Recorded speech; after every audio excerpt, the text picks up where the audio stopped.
ବନ୍ଧୁଗଣ, ଆପଣ ଜାଣିଛନ୍ତି କି ଆପଣଙ୍କ ରୋଷେଇ ଘରେ ଥିବା କିଛି ସାଧାରଣ ଖାଦ୍ୟ ଆପଣଙ୍କ କିଡ୍ନି ପାଇଁ ଧୀମ ବିଷ ବା ସ୍ଲୋ ପଏଜନ୍ ସଦୃଶ ହୋଇପାରେ?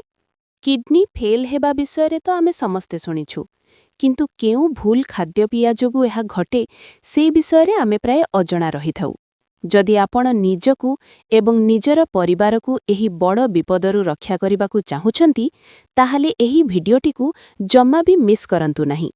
ଆଉ ଏମିତି ଜୀବନ ରକ୍ଷାକାରୀ ସ୍ୱାସ୍ଥ୍ୟ ସୂଚନା ପ୍ରତିଦିନ ପାଇବା ପାଇଁ ଆମର ଚ୍ୟାନେଲକୁ ଏବେ ହିଁ ସବସ୍କ୍ରାଇବ୍ କରନ୍ତୁ ଏବଂ ପାଖରେ ଥିବା ବେଲ୍ ଆଇକନ୍କୁ ଦବାଇ ଦିଅନ୍ତୁ। କିଡ୍ନି ଆମର ଶରୀରରେ ରକ୍ତକୁ ସଫା କରି ଅଦରକାରୀ ଏବଂ ବିଷାକ୍ତ ଜିନିଷ ବାହାର କରିବାରେ ସାହାଯ୍ୟ କରେ। ହେଲେ ଡାଇବିଟିସ୍, ଉଚ୍ଚ ରକ୍ତଚାପ, ମଦ୍ୟପାନ ଏବଂ ହେପାଟାଇଟିସ୍ ସି ଭଳି ରୋଗ କିଡ୍ନି ଉପରେ ବହୁତ ଖରାପ ପ୍ରଭାବ ପକାଏ। ଯେତେବେଳେ କିଡ୍ନି ଖରାପ ହୁଏ, ଶରୀରରେ ପାଣି ଜମିଯାଏ ଏବଂ ବିଷାକ୍ତ ପଦାର୍ଥ ରକ୍ତରେ ରହିଯାଏ। ତେଣୁ କିଡ୍ନି ରୋଗୀଙ୍କୁ ଏହି 8ଟି ଖାଦ୍ୟରୁ ସମ୍ପୂର୍ଣ୍ଣ ଦୂରରେ ରହିବାକୁ ପଡ଼ିବ। 1. Cold drinks.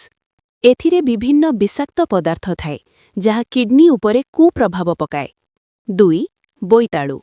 ଏଥିରେ ପୋଷକ ଗୁଣ ଥିଲେ ବି ଅତ୍ୟଧିକ ପୋଟାସିୟମ୍ ଥାଏ, ଯାହା କିଡ୍ନି ରୋଗୀଙ୍କ ପାଇଁ ଖୁବ୍ କ୍ଷତିକାରକ। 3. ପ୍ୟାକେଟ୍ ଏବଂ ଡବା ଖାଦ୍ୟ। ଏହା ବେଶୀ ଦିନ ସାଇତି ରଖିବା ପାଇଁ ଅଧିକ ଲୁଣ ବ୍ୟବହାର ହୁଏ, ଯାହା ସୋଡିୟମର ମାତ୍ରା ବଢ଼ାଏ। 4. Whole wheat bread.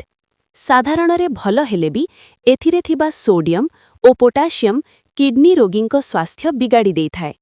5. କଦଳୀ। ଏଥିରେ ଥିବା ପୋଟାସିୟମ୍ ରକ୍ତରେ ପ୍ରବେଶ କରି କିଡ୍ନିକୁ କ୍ଷତି କରେ। 6. କ୍ଷୀର ଜାତୀୟ ଦ୍ରବ୍ୟ। କ୍ଷୀରର ଅଧିକ ସେବନ କିଡ୍ନି ରୋଗୀଙ୍କ ପାଇଁ ବିପଦଜନକ। 7. କମଳା ଏବଂ କମଳା ଜୁସ୍। ଏଥିରେ ଥିବା ତତ୍ତ୍ୱ କିଡ୍ନି ରୋଗୀଙ୍କ ପାଇଁ ଅନୁଚିତ। 8. ଆଚାର।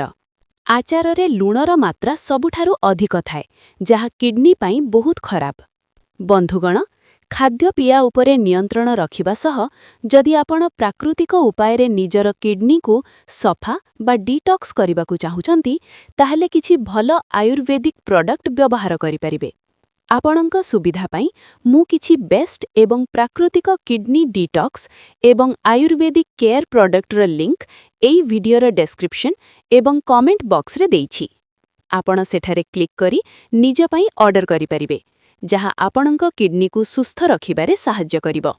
ବନ୍ଧୁଗଣ, ସତର୍କତା ହିଁ ସୁରକ୍ଷା। ଯଦି ଆପଣ ଖାଦ୍ୟପେୟ ପ୍ରତି ଧ୍ୟାନ ଦେବେ, ତାହେଲେ କିଡ୍ନି ସମ୍ବନ୍ଧୀୟ ସମସ୍ୟାରୁ ଦୂରେଇ ରହିପାରିବେ। ଆପଣଙ୍କ ଗୋଟିଏ ଶେୟାର କାହାର ଜୀବନ ବଞ୍ଚାଇପାରେ। ତେଣୁ ଏହି ଭିଡିଓଟି ନିଜର ପ୍ରିୟଜନଙ୍କ ସହ ଶେୟାର ନିଶ୍ଚୟ କରନ୍ତୁ। ଭିଡିଓଟି ଭଲ ଲାଗିଥିଲେ ଲାଇକ୍ କରନ୍ତୁ ଏବଂ ଏମିତି ଅଧିକ ସୂଚନା ପାଇଁ ଚ୍ୟାନେଲକୁ ସବସ୍କ୍ରାଇବ୍ କରିବାକୁ ଜମା ବି ଭୁଲନ୍ତୁ ନାହିଁ। ସୁସ୍ଥ ରୁହନ୍ତୁ, ସଚେତନ ରୁହନ୍ତୁ। ପୁଣି ଦେଖାହେବ ଏମିତି ଗୋଟେ ନୂଆ ଭିଡିଓରେ। ଧନ୍ୟବାଦ। ଜୟ ଜଗନ୍ନାଥ।